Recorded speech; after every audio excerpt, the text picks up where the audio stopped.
Nervous system में epilepsy है। Epilepsy एक न्यूरोलॉजिकल डिसऑर्डर है जिसमें या तो वो होता है ना, सीजर्स होते हैं, या फिर एक तरीके से आप ऐसा समझो, या तो वो रिकरेंट बार बार आते रहेंगे, उसमें कोई प्रोवोक करने की ज़रूरत नहीं होती। एपिलेप्सी होते ना, शायद इसको आपने सुना भी होगा, मिर्गी के दौरे पड़ते हैं, समथिंग लाइक दैट, फिट्स और समथिंग आपने सुना होगा, क्योंकि जो ब्रेन में इलेक्ट्रिकल एक्टिविटी होने वाली थी उसके में एबनॉर्मैलिटीज आती हैं। एक प्रॉपर ऐसे जाने वाला था और सडनली वो ऐसे ऐसे ऐसे जा स्टार्ट हो गया, उसकी एक्टिविटी में चेंज आया, तो उसकी वजह से क्या कॉज हो रहा है? एपिलेप्सी। अब सीजर्स जो होते हैं बहुत टाइप के होते हैं, उसकी रेंज भी अलग हो सकती है कि कितने लंबे समय तक पड़ते हैं। कुछ जर्क भी होते हैं, मसल जर्क, और कुछ सीजर्स तो ऐसे होते हैं कि समवन इज सिटिंग और आपको पता ही नहीं he is going through a seizure. ऐसे भी सीजर्स होते हैं। तो बहुत टाइप के सीजर्स आते हैं। कॉजेस क्या होते हैं? कुछ ऐसा जेनेटिक फैक्टर है जिसकी वजह से, या आप ऐसे समझिए एपिलेप्सी होती है, कुछ जेनेटिक म्यूटेशन की वजह से क्या हुआ है? एपिलेप्सी कॉज हुआ है। दूसरी चीज, कोई ब्रेन इंजरी हुई है, ट्यूमर या कंजेनिटल एबनॉर्मेलिटीज हैं या एनोमलीज हैं, तो उसकी वजह से स्ट्रक्चरल ब्रेन एबनॉर्मेलिटीज आती हैं। इन्फेक्शन जो हो जाता है, बहुत सारे लोग बोलते हैं कि कोई दूर दूर तक कुछ नहीं हुआ है, इसको जेनेटिक भी कोई प्रॉब्लम नहीं है, बट फिर भी क्यों हो रहा है एपिलेप्सी? इन्फेक्शंस की वजह से भी होता है। जब मेनिंजाइटिस होता है, मेनिंजिस जो है उसमें इन्फ्लेमेशन हो जाए तब भी चांसेस हैं। इंसेफेलाइटिस में इन्फ्लेमेशन हो जाए, जो भी इन्फेक्शन अकर होता है उसकी वजह से एपिलेप्सी कॉज होती है। फिर आपके मेटाबॉलिक डिसऑर्डर्स हैं, हाइपोग्लाइसीमिया है, डेवलपमेंट डिसऑर्डर में ऑटिज्म है, न्यूरोफिब्रोमाटोसिस है, तो ये सारे कॉज कर सकते हैं क्या? एपिलेप्सी। टाइप्स ऑफ सीजर्स की बात करें तो एक फोकल सीजर है और एक जनरलाइज सीजर्स में आते हैं, मतलब उसमें भी बहुत सारे आते हैं।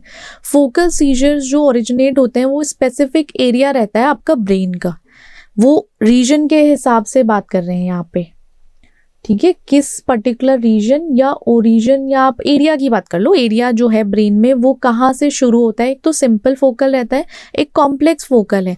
सिंपल में अफेक्ट करता है वो स्मॉल पार्ट जो है आपका ब्रेन का, बट वहाँ पे कॉन्शियसनेस नहीं जाती। तो जो सिंपल फोकल सीजर्स होता है ना, वो ब्रेन का जो स्मॉल पार्ट है उसको अफेक्ट करेगा, बट वहाँ पे कॉन्शियसनेस नहीं जाती। सीजर के टाइम पे कॉन्शियस रहता है। और कॉम्प्लेक्स फोकल सीजर में ये होता है कि आपका ब्रेन का एक लार्ज पोर्शन या लार्ज पार्ट जो है वो अफेक्ट होने लगेगा। उस अफेक्ट होने की वजह से कॉन्शियसनेस में भी ऑल्टरेशन होता है कि मे बी कॉन्शियस रह सकता है, मे बी नहीं रह सकता। जनरलाइज सीजर्स में क्या होता है, वो ब्रेन के दोनों हेमिस्फेयर को अफेक्ट करना स्टार्ट करता है। जो जनरलाइज सीजर्स होता है ना, जिसमें एब्सेंस सीजर मान लो आप, उसमें एक सडन लैप्स आएगा इन अटेंशन, मतलब एक अचानक से ही बिल्कुल गायब, मतलब उसमें पता नहीं चलेगा, but that person is not attentive, उसको नहीं पता क्या चल रहा है। टोनिक क्लोनिक सीजर्स होते हैं जिसमें स्टिफनिंग और जर्किंग होती है। आपने जो नॉर्मल देखे होंगे टोनिक क्लोनिक सीजर्स बोला जाते हैं। मायोक्लोनिक सीजर्स में सडन और ब्रिफ जर्क्स आते हैं या ट्विचेस आते हैं। एटोनिक सीजर्स हैं, उसमें मसल टोन का सडन लॉस हो जाता है, बिल्कुल छूट जाता है सब कुछ, मसल टोन रहती ही नहीं है, वो होता है ना हाथ ढीले पड़ जाना ऐसे। और टोनिक सीजर्स जो होते हैं उसमें स्टिफनिंग हो जाती है, इसमें लॉस होता है मसल की टोन में, यहाँ स्टिफनिंग होती है। क्लोनिंग में रिपीटेडली जर्किंग मूवमेंट रहता है, एकदम जैसे वो आपने फिश को देखा होगा, फिश को पानी से बाहर निकाल दो तो वो कैसे जर्क करती है ना, फड़कने लगती है एक तरीके से, तो ऐसे ही बॉडी का रिएक्शन होता है।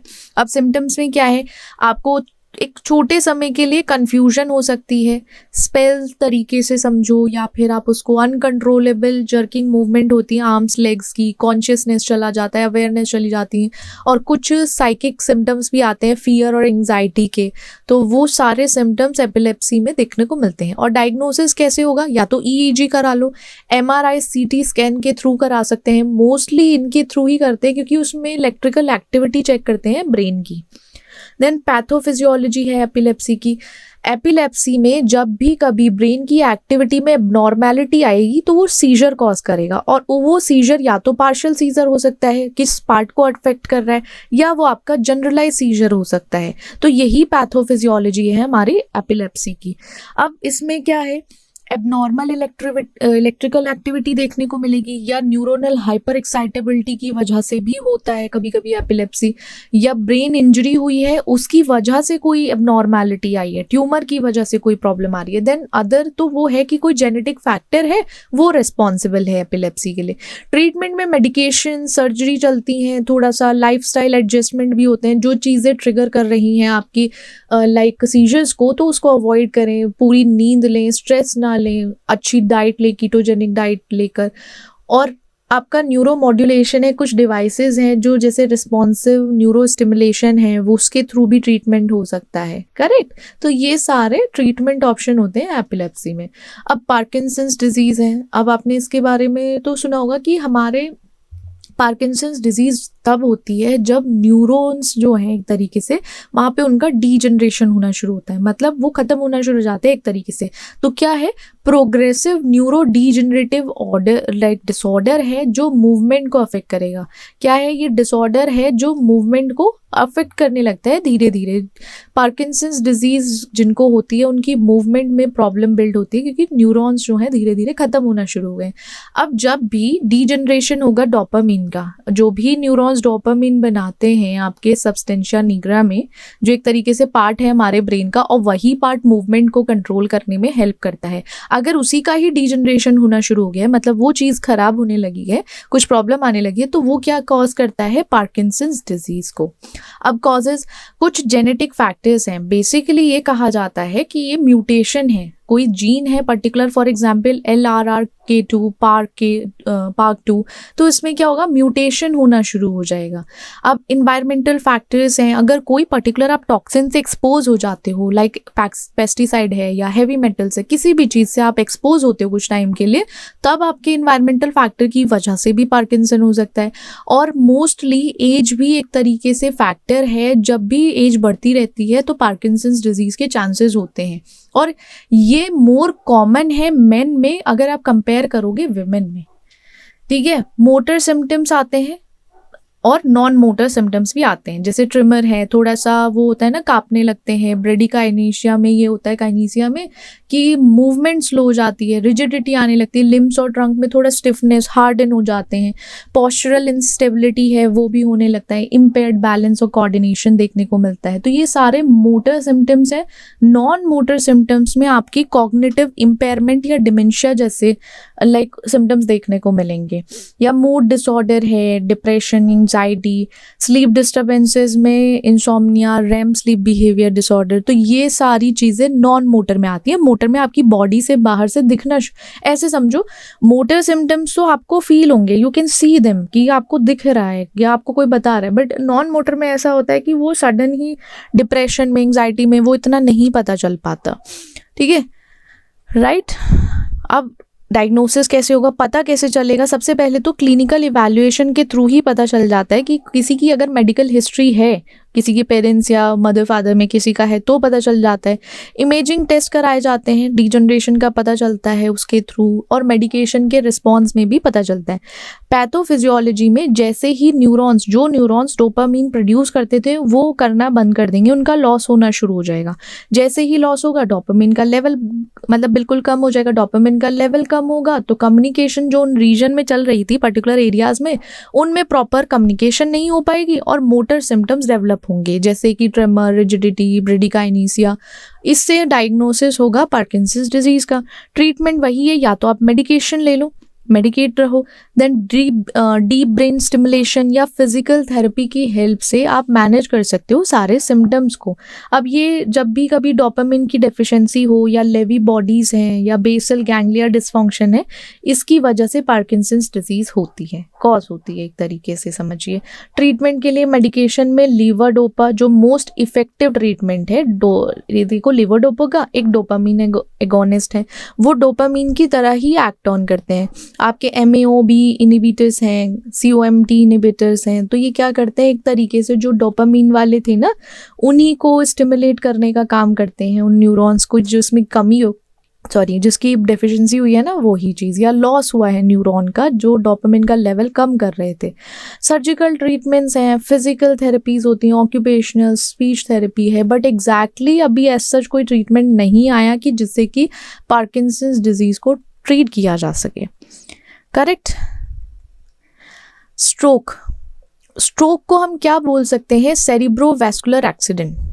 स्ट्रोक को सेरिब्रोवैस्कुलर एक्सीडेंट भी बोला जाता है, जहाँ पे ब्लड ब्रेन में नहीं पहुँच पाता, या तो ब्लड की सप्लाई, आप ब्रेन में क्या जाना है हमारे, देखो ये सॉरी इट्स अ ब्रेन, अब ब्रेन में क्या जाना है? ब्लड। अब ब्लड की सप्लाई ब्रेन में या तो इंटरप्ट हुई है, मतलब किसी वजह से बीच में उसमें रुकावट आई है, कोई बैरियर आया है, या फिर वहाँ ब्रेन में ब्लड जाने में कमी हुई है, और जैसे ही वहाँ पे रिड्यूस हुआ है, इंटरप्ट हुआ है, तो हमारे ब्रेन टिश्यूज को ऑक्सीजन और न्यूट्रिएंट्स नहीं मिल पाया। जब ये नहीं मिल पाता तो हमारा सेरिब्रोवैस्कुलर एक्सीडेंट माना जाता है, दिख जाता है। ठीक है, ब्लड की सप्लाई आपके ब्रेन के पार्ट में नहीं पहुंच पाई सफिशिएंटली, इसलिए स्ट्रोक में जाता है। अब ब्रेन सेल जो होते हैं वो मरना शुरू विद इन अ मिनट, मतलब एक मेडिकल इमरजेंसी है कि आपके जो ब्रेन सेल्स हैं ना विद इन अ मिनट वो क्या होते हैं? डेड होना शुरू हो जाते हैं। तो अगर 1 मिनट से भी कम अगर नहीं पहुंचा ब्रेन में ब्लड, तो क्या होगा? चांसेस है ब्रेन सेल्स डेड होना शुरू हो जाएंगे। और फिर टाइप्स, तो स्ट्रोक कॉज होगा। अब टाइप्स ऑफ स्ट्रोक भी हैं, या तो इस्कीमिक स्ट्रोक है कि जो ब्लॉकेज हुआ है किसी आर्टरी में जो ब्लड ब्रेन तक पहुंचा रही थी, उसकी वजह से इस्कीमिक स्ट्रोक आया। हीमोरेज, या फिर ब्रेन में ब्लीडिंग होना शुरू हो गई है। ठीक है, हिमोरेजिक स्ट्रोक तब होता है जब ब्लीडिंग होना शुरू हो जाती है ब्रेन में, caused by the bleeding in the brain.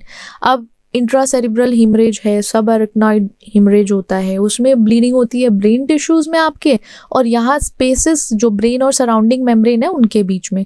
Thrombotic stroke जो होता है, ब्लड क्लॉट फॉर्म होना शुरू हो जाता है आपकी आर्टरी में जो सप्लाई करता है ब्लड को ब्रेन तक। एम्बोलिक स्ट्रोक में क्लॉट फॉर्म हो गया है, उसकी वजह से प्रॉब्लम है। देन लास्ट है हमारा ये थर्ड जो है ट्रांजिएंट इस्कीमिक अटैक होता है, ये मिनी स्ट्रोक भी कहलाया जाता है। इसको बोलते हैं कि ये मिनी स्ट्रोक है, टेम्परेरी है, कुछ सिम्टम्स आते हैं, टेम्परेरी पीरियड ऑफ सिम्टम्स रहते हैं जो सिमिलर रहते हैं स्ट्रोक से। अब इस्कीमिक स्ट्रोक जो होता है वो एथेरोस्क्लेरोसिस की वजह से हो सकता है, कोई हार्ट डिजीज़ है, एफिब में जब पहुंच जाते हैं, या ब्लड प्रेशर बहुत हाई है किसी का, या फिर कोलेस्ट्रॉल बहुत हाई है, तो ये सारे रीज़न हो सकते हैं इस्कीमिक स्ट्रोक के। हीमोरेजिक स्ट्रोक, किसी को हाइपरटेंशन है, एन्यूरिज्म है, उसकी वजह से हो जाता है, हेड इंजरी या ब्लड थिनिंग मेडिकेशन है उसकी वजह से।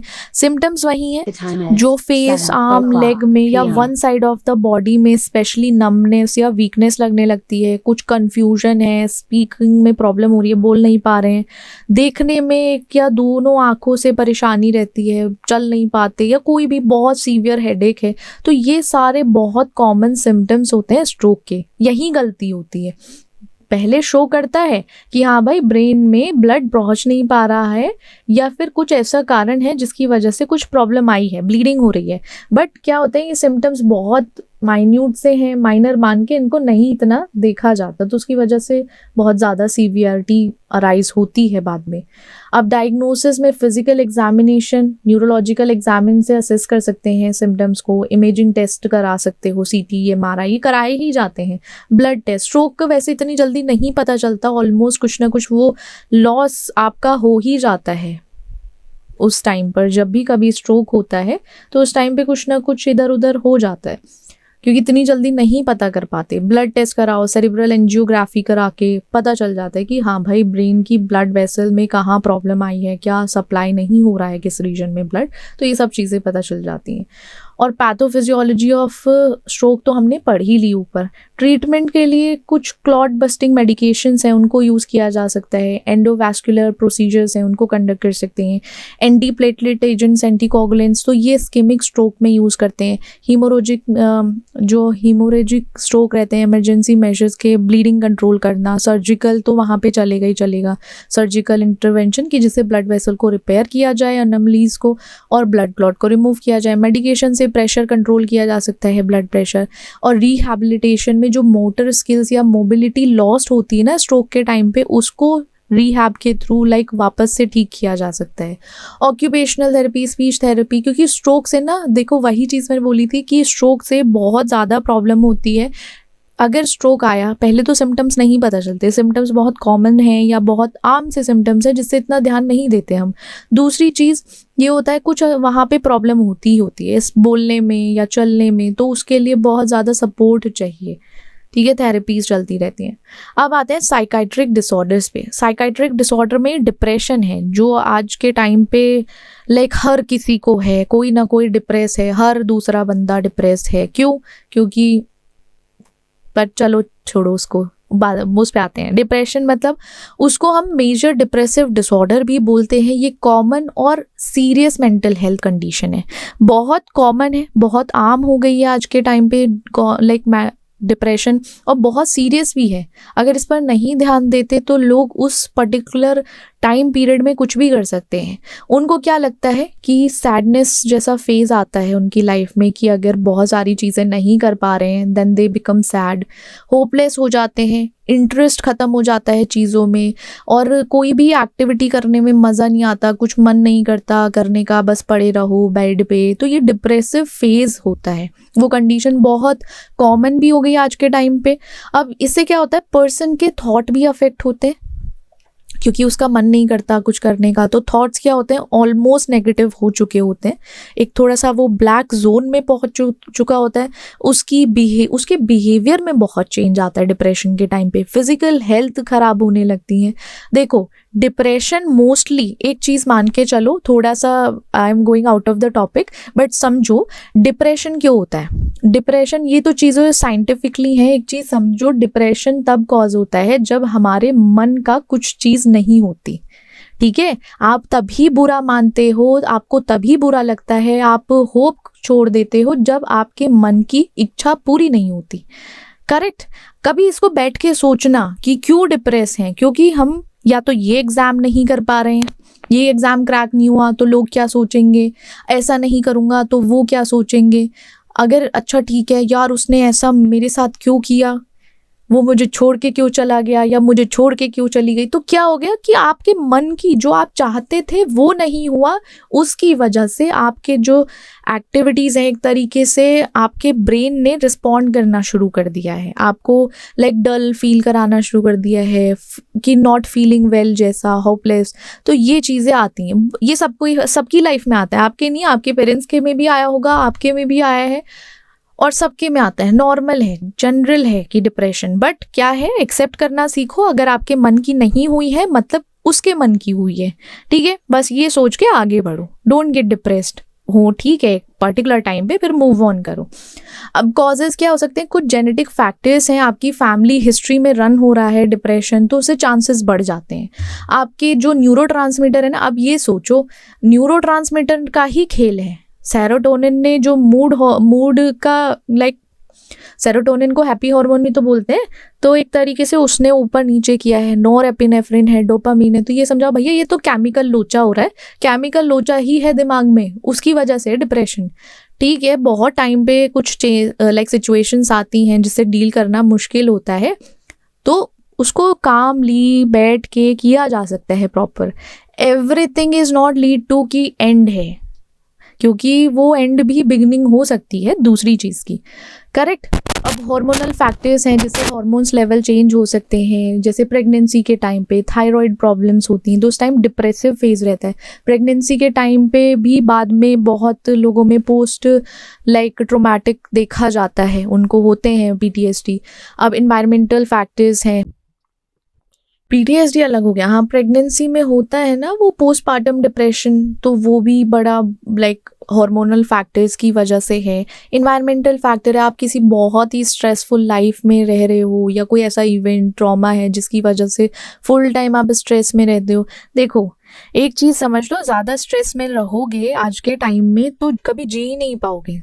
ठीक है, तो स्ट्रेस लेना बंद कर दो, जो हो गया उसको छोड़ो और आगे बढ़ो, दूसरी चीज़ पे अपना मन लगाओ। मन मत लगाओ, किसी चीज़ से दिल मत लगाओ, नॉर्मल जो चीज़ चल रही है, अच्छे से चल रही है, उसको चलने दो, वरना क्या होगा, डिप्रेशन होगा। मेडिकल कंडीशंस हैं, बहुत सीवियर होता चला जाता है, आप ज़्यादा सोचते चले जाते हो, ज़्यादा उसमें जिस चीज़ में आप ज़्यादा इन्वॉल्व होना शुरू हो जाते हो, वो चीज़ आप पे कंट्रोल करना शुरू कर देती है, आप अपना कंट्रोल खो देते हो। तो ऑलवेज रिमेंबर, डिप्रेशन ऐसा बहुत बड़ी चीज़ नहीं है, इसको इतना बड़ा नहीं बनाओ अपनी लाइफ में कि यार मैं डिप्रेस हूँ, नहीं, you are okay, you will be okay. Gym जाओ, अच्छा खाना खाओ, अपने माइंड को ऑक्यूपाइड रखो। ऑक्यूपाइड ऐसे नहीं रखना वर्कोहॉलिक बन गए हो, नहीं, प्रॉपर करो और मेडिटेट करो, सब ठीक होगा। ओके, चलो ये तो ज्ञान की बातें हो गई। सिम्टम्स क्या होते हैं, बहुत सारे, आप बहुत लंबे समय तक आपका जो मूड रहता है, ऐसा लगता है कुछ खाली खाली सा, कुछ नहीं करने का मन है, उदास हो, आपका इंटरेस्ट नहीं रह गया है चीज़ों में, भूख नहीं लगती, आपका या तो वेट गेन होता चला जाएगा या वेट लॉस हो जाएगा, स्लीप में प्रॉब्लम आती है, इंसोम्निया, बहुत ज़्यादा सोने लगते हो या बिल्कुल नहीं सोते हो, फैटीग फील होता है पूरे टाइम, एनर्जी कम रहती है, तो ये सारे डिप्रेशन के होते हैं।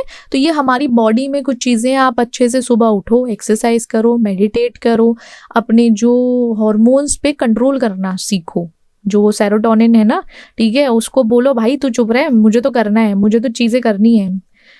कुछ दिन का रोना है, 2 दिन रो, फिर उसके बाद उसको भूल जाओ, बस ऐसे याद रखो कि हाँ भाई होगा, ठीक है, आगे बढ़ते हैं अब।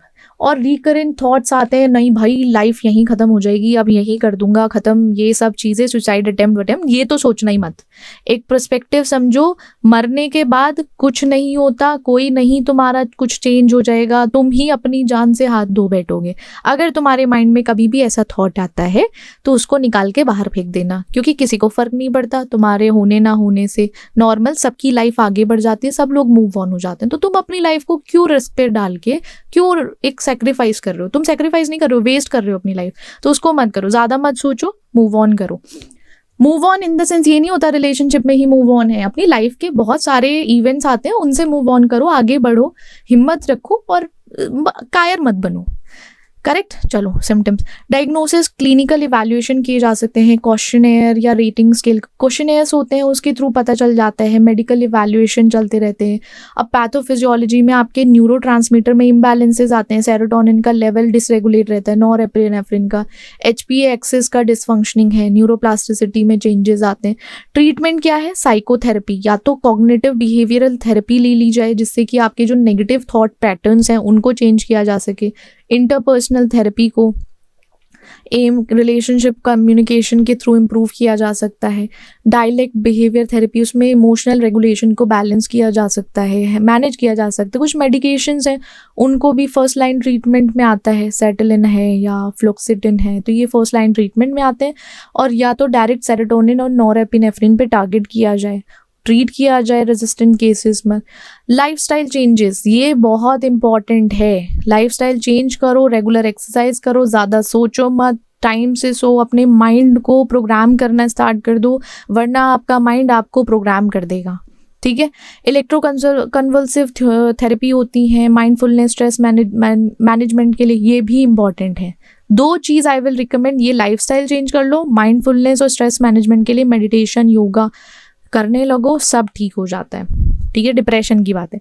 अब देन स्किज़ोफ्रेनिया है, ये क्रोनिक मेंटल डिसऑर्डर है जिसमें पर्सन, किसी भी इंसान के सोचने, समझने, महसूस करने की जो चीज़ें हैं वो अफेक्ट होती हैं, उनकी जो कैपेबिलिटीज़ हैं वो अफेक्ट होने लगती हैं, साइकोसिस के एपिसोड्स आने लगते हैं। स्किज़ोफ्रेनिया में क्या होता है, उनका स्किज़ोफ्रेनिया में बेसिकली ये होता है कि इंसान अपनी चीज़ों पे से, डिप्रेशन के बाद बहुत लोगों के साथ स्किज़ोफ्रेनिया वाली कंडीशन आ जाती है। ठीक है, हर किसी के साथ नहीं, वो एक साइकोसिस एपिसोड में आने लगते हैं, फिर उसके बाद हेल्यूसिनेट, डिल्यूशंस, उनकी थिंकिंग ना ऑर्गेनाइज नहीं होती, डिसऑर्गेनाइज्ड है, तो इसलिए ज़्यादा नई चीज़ों को देखना चाहिए। कुछ मेंटल हेल्थ डिसऑर्डर धीरे धीरे अफेक्ट करने लगते हैं पर्सन के लाइफस्टाइल को। करेक्ट। अब जैसे जेनेटिक फैक्टर्स, सबसे पहले स्किज़ोफ्रेनिया के बहुत सारे जेनेटिक फैक्टर्स होते हैं जिसकी वजह से चांसेस बढ़ जाते हैं, या कोई ब्रेन स्ट्रक्चर में नॉर्मेलिटी है, वहाँ पे पर्टिकुलरली डोपामीन या ग्लूटामेट में चेंजेस आए हैं, कुछ इन्वायरमेंटल फैक्टर्स या सब्सटेंस यूज़ की वजह से भी स्किज़ोफ्रेनिया हो सकता है। अब इसमें सिम्टम्स भी पॉजिटिव नेगेटिव रहते हैं। पॉजिटिव में वॉइस सुनना, आवाज़ें सुनना, अपने माइंड से ही कुछ बिलीव कर लेना कि भाई वो होता है, ऐसा है, कुछ दिख रहा है, ये सब सब चीज़ें। थॉट्स थोड़ी ऊपर नीचे रहती हैं, मूवमेंट में प्रॉब्लम। नेगेटिव सिम्टम्स में इमोशनल एक्सप्रेशन जो है वो कम होने लगते हैं, मतलब वो लोग ना दूसरों का या अपनी खुद की फीलिंग फील करना ही बंद कर देते हैं, कुछ नहीं फील करते, मोटिवेशन नहीं है, दो लोगों से दूर रहना और अपना कुछ ध्यान नहीं देते वो। कॉग्निटिव सिम्टम्स लाइक कुछ फंक्शंस में उनके जितने भी अटेंशन, मेमोरी, इन सब में इम्पेयरमेंट आने लगता है, कम होने लगती हैं। तो ये सारे सिम्टम हैं। डायग्नोसिस के टाइम पे सबसे पहली चीज़ तो उनको क्लिनिकल इवैल्यूएशन के बेसिस पर उनकी हिस्ट्री को देखा जाए, चेक किया जाए क्या सिम्टम्स हैं। अब उसके बेसिस पर डायग्नोस किया जा सकता है स्किज़ोफ्रेनिया को। देन मेंटल स्टेटस को एग्जामिन किया जाए, उनके क्या थॉट प्रोसेस है, मूड है, क्या बिहेवियर है। फिर आपके टेस्ट हैं इमेजिंग या लेबोरेटरी टेस्ट के थ्रू। देन ये तो सारे डायग्नोसिस के लिए हैं। पैथोफिजियोलॉजी क्या है? सबसे पहले जो डोपामिन हाइपोथेसिस कहती है वो कहती है कि डोपामिन D2 रिसेप्टर ना हाइपर एक्टिव हो जाता है। ठीक है, हाइपर एक्टिविटी होती है डोपामिन D2 रिसेप्टर की मेसोलिम्बिक पाथवे में, वो पॉजिटिव सिम्टम्स में कंट्रीब्यूट करता है, पॉजिटिव सिम्टम्स आने लगते हैं। और अगर हाइपो एक्टिविटी है प्री फ्रंटल कॉर्टेक्स में, उससे नेगेटिव सिम्टम्स आते हैं। ये चीज़ स्किज़ोफ्रेनिया में लीड ऑन होती है। ग्लूटामेट हाइपोथेसिस ये कहती है कि वहाँ पे ग्लूटामेटर्जिक जो न्यूरोट्रांसमिशन है उसमें डिसरेगुलेशन हुआ है, पर्टिकुलरली जो आपका NMDA रिसेप्टर हाइपोफंक्शन है उसकी वजह से स्किज़ोफ्रेनिया है। देन न्यूरो डेवलपमेंटल फैक्टर्स हैं कि ब्रेन डेवलप नहीं हो पा रहा है प्रॉपरली, या उसमें एबनॉर्मैलिटी है, कनेक्टिविटी नहीं है। और ये किसकी वजह से हुआ है? जेनेटिक फैक्टर्स की वजह से या एनवायरमेंटल फैक्टर्स की वजह से। तो ये पैथोफिजियोलॉजी है स्किज़ोफ्रेनिया की। ट्रीटमेंट के लिए medication, psychotherapy, social vocational rehab या हॉस्पिटलाइजेशन या कम्युनिटी सपोर्ट। मोस्टली नहीं कंट्रोल कर पाते हैं, देन हॉस्पिटलाइज होना पड़ता है सीवियर केसेस में, जिससे कि पेशेंट की सेफ्टी भी बनी रहे, साथ ही साथ जो उनके साथ रहने वाले लोग हैं उनकी भी सेफ्टी रहे। नेक्स्ट है हमारी एल्जाइमर्स डिजीज़। अब एल्जाइमर के बारे में सुना होगा, तो एल्जाइमर में अगर आप ब्रेन का स्ट्रक्चर देखो, नॉर्मल ब्रेन कुछ इस तरीके से दिखता है, कॉर्टेक्स, सुल्सीन, व्हाइट मैटर, हिप्पोकैम्पस, थोड़ा ऐसा। बट अगर आप देखोगे एल्जाइमर्स डिजीज़ के टाइम पे ब्रेन की कंडीशन कुछ इस तरीके से होती है, उसके स्ट्रक्चर में नॉर्मैलिटीज़ आती हैं। मतलब न्यूरो डिजनरेटिव डिसऑर्डर है जिससे मेमोरी लॉस होती है, कॉग्निटिव डिक्लाइन मतलब कॉग्निटिव फंक्शन नहीं प्रॉपर होते हैं, बिहेवियरल चेंजेस आने लगते हैं एल्जाइमर्स डिजीज़ में। और मोस्ट कॉमन एल्जाइमर में डिमेंशिया होता है, जो वो भूलने लगते हैं, चीज़ें भूल जाते हैं। बड़े जो ओल्डर अडल्ट होते हैं वहाँ पे एल्जाइमर्स डिजीज़ कॉमन हो जाती है। जेनेटिक फैक्टर्स हैं, जीन म्यूटेशन की या जेनेटिक म्यूटेशन की वजह से एल्जाइमर्स डिजीज़ होती है। एज एक फैक्टर है कि जो 65 या 65 से ज़्यादा बड़े बूढ़े हैं उनके साथ होता है। ब्रेन में चेंजेस आने, कार्डियोवैस्कुलर फैक्टर्स हैं, ये सारे कॉज करते हैं एल्जाइमर्स डिजीज़ को। अर्ली स्टेज में क्या रहता है कि मेमोरी लॉस है, कन्फ्यूजन रहता है कि कहाँ जा रहे थे, कहाँ क्या करना है, भूल जाते हैं। कुछ लोग तो होते हैं कि लाइक गाड़ी चलाना भूल जाते हैं, उनको समझ ही नहीं आता कि कैसे ड्राइव करना है, कन्फ्यूजन रहता है। मिडिल स्टेज में मेमोरी लॉस बढ़ता जाता है, कन्फ्यूजन, मूड स्विंग्स, बिहेवियर में चेंज आते हैं, थोड़े चिड़चिड़े हो जाते हैं। लेट स्टेज में मेमोरी लॉस बिल्कुल चला जाता है, कम्युनिकेशन नहीं कर पाते, कम्प्लीटली वो डिपेंड हो जाते हैं कि उनका कोई ध्यान रखे। उनकी फिजिकल हेल्थ जो है फिजिकली डिक्लाइन होने लगती है लेट स्टेज में एल्जाइमर्स के। डायग्नोसिस में क्लिनिकल इवैल्यूएशन के थ्रू पता कर सकते हैं कि क्या मेडिकल हिस्ट्री है, कॉग्निटिव टेस्ट किया, न्यूरोलॉजिकल एग्जामिनेशन जिस तरीके से ये हुआ था ना यहाँ पे, ऐसा ही यहाँ पे करके पता कर सकते हैं। कॉग्निटिव न्यूरो साइकोलॉजिकल टेस्ट से मेमोरी को देखा जा सकता है, जो प्रॉब्लम सॉल्व करने का तरीका है क्या है उनका वो पता चल जाता है, लैंग्वेज से भी पता चल जाता है। इमेजिंग बायोमार्कर्स हैं, इनके थ्रू भी पता कर सकते हैं। पैथोफिजियोलॉजी में क्या होता है, सबसे पहले जब बीटा एमाइलेट प्लेग है या न्यूरोफिब्ररी टैंगल्स होने लगते हैं, उसकी वजह से न्यूरोनल डैमेज देखने को मिलेंगे। जैसे ही न्यूरोनल डैमेज होगा, न्यूरोनल डेथ होगी, तो क्या होगा, ब्रेन एट्रोफी कॉज होगा, डिक्रीज ब्रेन फंक्शन रहेगा। ब्रेन फंक्शन धीरे धीरे धीरे कम होने लगता है, कॉग्निटिव फंक्शंस डिक्लाइन करना शुरू करते हैं, फिजिकल मूवमेंट नहीं होती, और वहीं पे अल्जाइमर डिजीज कॉज होना शुरू हो जाता है। करेक्ट। ये हमने देखा था कि क्या क्या कॉज होते हैं जिसकी वजह से अल्जाइमर दिखने लगता है। अब ट्रीटमेंट क्या है, मेडिकेशंस हैं वो लेना शुरू करो, जैसे कोलिनेस्टरेज इनहिबिटर्स हैं, एनएमडीए रिसेप्टर एंटागोनिस्ट हैं, anti depressants, antipsychotic. Behavioural symptoms के बेसिस पर इनका क्या चलेगा, मेडिकेशन स्टार्ट हो जाएगा। कॉग्निटिव या बिहेवियरल इंटरवेंशंस हैं, बहुत सारी ट्रेनिंग होती है, मेमोरी ट्रेनिंग या cognitive stimulation therapy. Supportive care में असिस्टेंस रहता है डेली लिविंग एक्टिविटीज़ के टाइम पे। केयर गिवर सपोर्ट्स लाइक वो एजुकेट करते हैं, ग्रुप को सपोर्ट करते हैं, इंडिविजुअल्स को जिनको अल्जाइमर होता है। लाइफस्टाइल प्रिवेंटिव मेजर्स में हेल्दी डाइट मेंटेन करना ज़रूरी है, फिजिकल एक्टिविटी होना चाहिए, मेंटल स्टिमुलेशन, कुछ एक्टिविटीज़ में एंगेज रहना है, सोशल एंगेजमेंट देखना है कि ये सोशल कनेक्शन रह रहे हैं उनके कॉग्निटिव फंक्शन के लिए या नहीं।